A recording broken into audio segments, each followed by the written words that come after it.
Mograpara Panam city. চলেন আজকে সোনারগাঁ থেকে ঘুরে আসি একটু।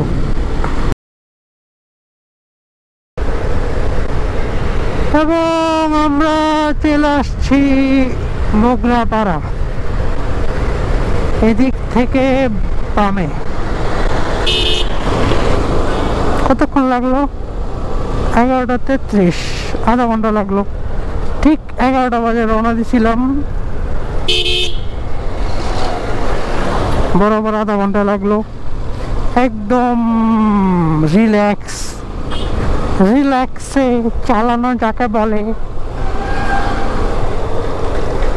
40, 50 and 60 ছিল আজকের স্পিড বাইকের। কোনো তাড়াহুড়ো নাই, অ্যাজ অলওয়েজ কোনো প্যারা নাই, chill. It's going to be a relax tour. ওহো, আমরা তো চলে এসেছি। ও পার্কিংটা কোন দিকে খুঁজতে হইব?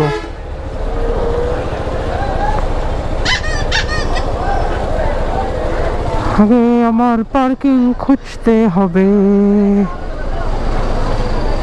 ওই যে পার্কিং।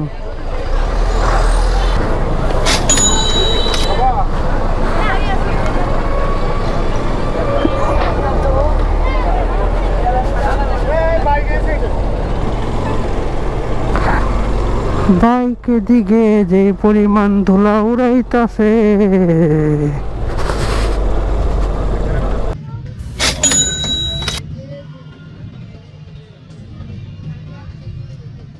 ভিতরে এত বেশি ক্রাউড ছিল যে আমি ঠিকমতো ব্লগ করতে পারি নাই। আর আসলে সবচেয়ে বড় কথা হচ্ছে আমি অনেক অকওয়ার্ড ফিল করি এখনও ক্যামেরার সামনে কথা বলতে। দ্যাটস ওয়াই আমি আর শেষ পর্যন্ত ব্লগ করতে পারিনি। আপনাদের জন্য ছোট্ট ছোট্ট কিছু ক্লিপ রাখতেছি।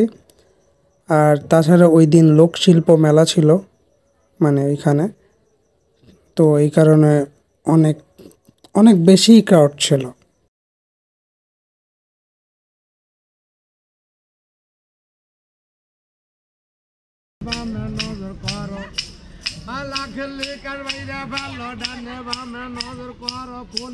এটা হচ্ছে বড় সর্দার বাড়ির গেট।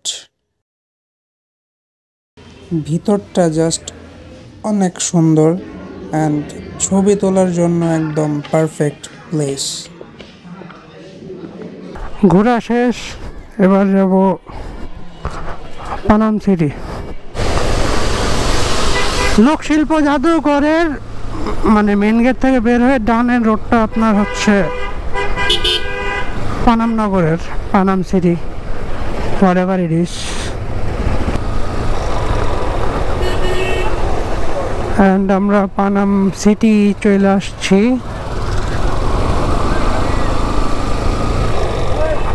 গিয়ে পুরানা বাড়ি ঘর দেখা যায়। এই হচ্ছে পার্কিং। বাইকটা কোথায় রাখিব? এখানে রেখে দিই রোদে। এদিকে রাখুন, ওদিকে, ওদিকেই রাখি। হ, আমার বাইকটা ছায়ায় থাক, ভালো থাকবো। আহা, ঠান্ডায় থাকবো আমার বাইকটা। মোটর বাইক যে কোনো প্রকার যানবাহন নিজ দায়িত্বে রাখুন, ঠিক আছে? মোটর সাইকেল পার্কিং চার্জ, কোনো পার্কিং চার্জ নাই মনে হয়। টিকিট 20 টাকা করে, 40 টাকা।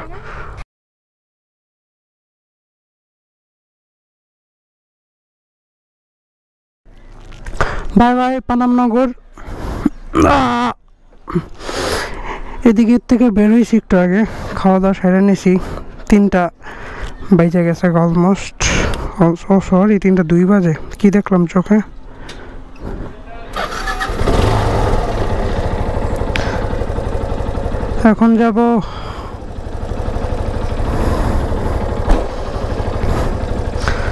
এখন যাব বাংলার তাজমহল।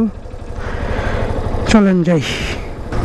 পানামনগর থেকে বের হইলাম অ্যান্ড চাইলে মেন রোড দিয়ে যাওয়া যায়, মদনপুর হইয়া বাট আমি ভিতরের একটা রাস্তা ইউজ করব। এখান থেকে ম্যাপ শো করলো ডানে, মেন এইখান দিয়ে একদম সোজা। আমার একটু ম্যাপটা দেখা যেতে হবে। আপনারা যারা ভিতরের রাস্তা ইউজ করবেন কাউকে জিজ্ঞেস করে নিতে পারেন, আর আমার মতো ম্যাপ ইউজ করতে পারেন।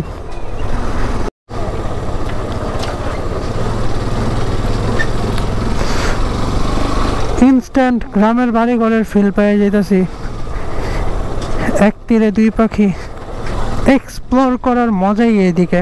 মেন রোড দিয়ে চাইলেই যাইতে পারতাম, বাট এই যে গ্রামের রাস্তা, গ্রামীণ পরিবেশ, অল ওভার সব কিছু একটা মধ্যে ভালো লাগা কাজ করে। মাঝে মাঝে রং রুট নেওয়া উচিত।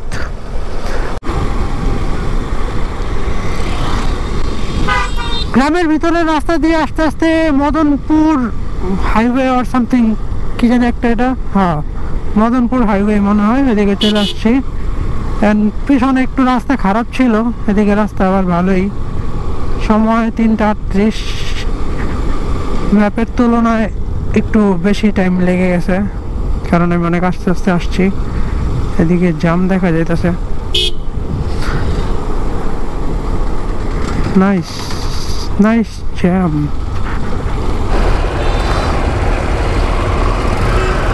এত সুন্দর রাস্তা দেখায় এই জ্যাম খাইতে আর মজা লাগতেছে না। জ্যাম তো না, অ্যাকচুয়ালি ওইদিকে আপনার যেটা হয়েছে, আরে বালু, ওই দুইটা ট্রাকের কারণে জ্যাম লেগে গেছিল।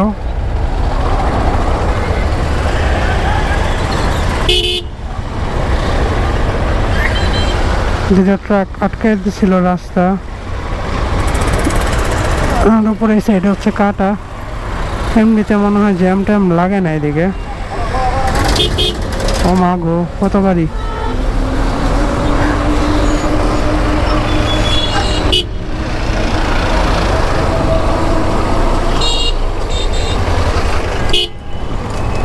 আমরা এখন যাবো বামে তাজমহল।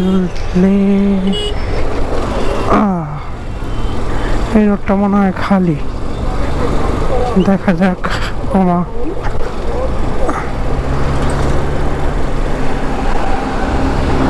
তুলনামূলক অনেক বেশি ভালো।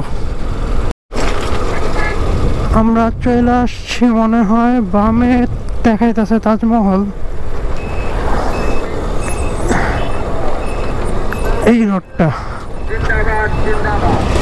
ও নাইস, সেই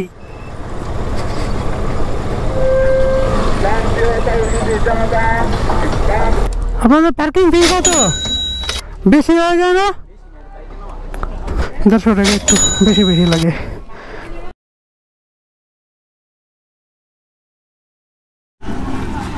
ভাই এদিকে যেই পরিমাণ জ্যাম মানুষের উপরে, এর চেয়ে ভালো নাইমা চিন্তা করছি একটু পিরামিডের দিকে যাই।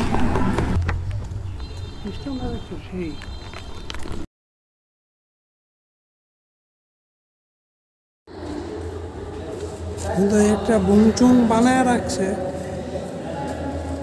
মানে এটা এমনভাবে করছে যাতে মানুষ মনে করো যখন ওদের পুতুলটিরে বানাতে দিছে আজাইরা পোশাক দিছে এমনে কইরা। পোশাক যদি লাইট এমনে থাকে তা দেউম কেমনে, কি কম আর না অবস্থাটা। পিরামিড আর তাজমহল অনেক বোরিং একটা টাইম গেল, জাস্ট আর কিছুই না, অনেক বেশি বোরিং ছিল।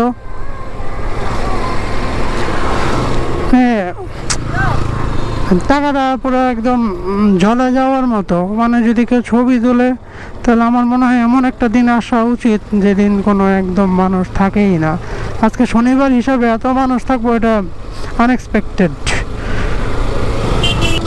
আবার একটা উল্টা রাস্তা ধরছি, উল্টা রাস্তা না, আই মিন সহজ রাস্তায় আসছি তো, মানে ভিতর দিয়া আবার মদনপুর দিয়েও আসা যায়।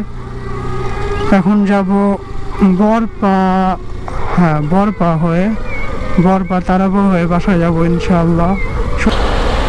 বরপা দিয়ে ঢুকছি, I mean Dhaka Sylhet highway. পাই এদিকে যেই জ্যাম, শেষ আজকে। যাই হোক, আজকে জ্যামের মধ্যে ব্লগ শেষ করতেছি।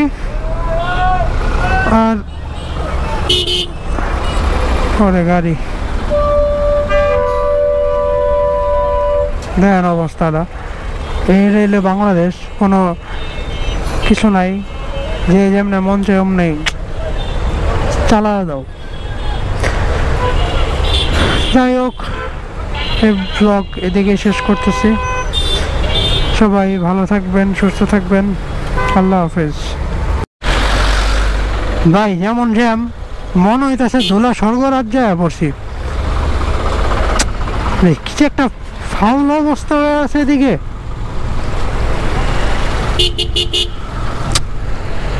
বিরক্তিকর, জাস্ট বিরক্তিকর।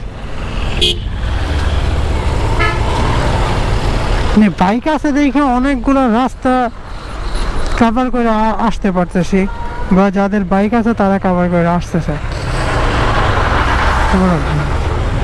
ফালতু।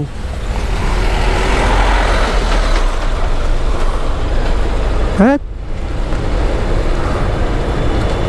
চোখ টোক একদম পুরো কি হয়ে গেছে। ভাইজারটা যে নামায় চালাবো ওই পরিস্থিতি নেই।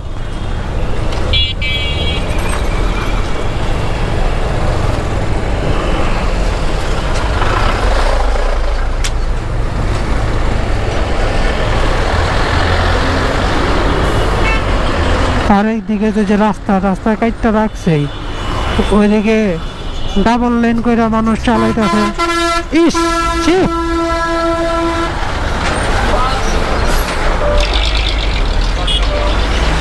মোবিল চেঞ্জ করে না মনে হয় কয়েকশো বছর হয়ে গেছে।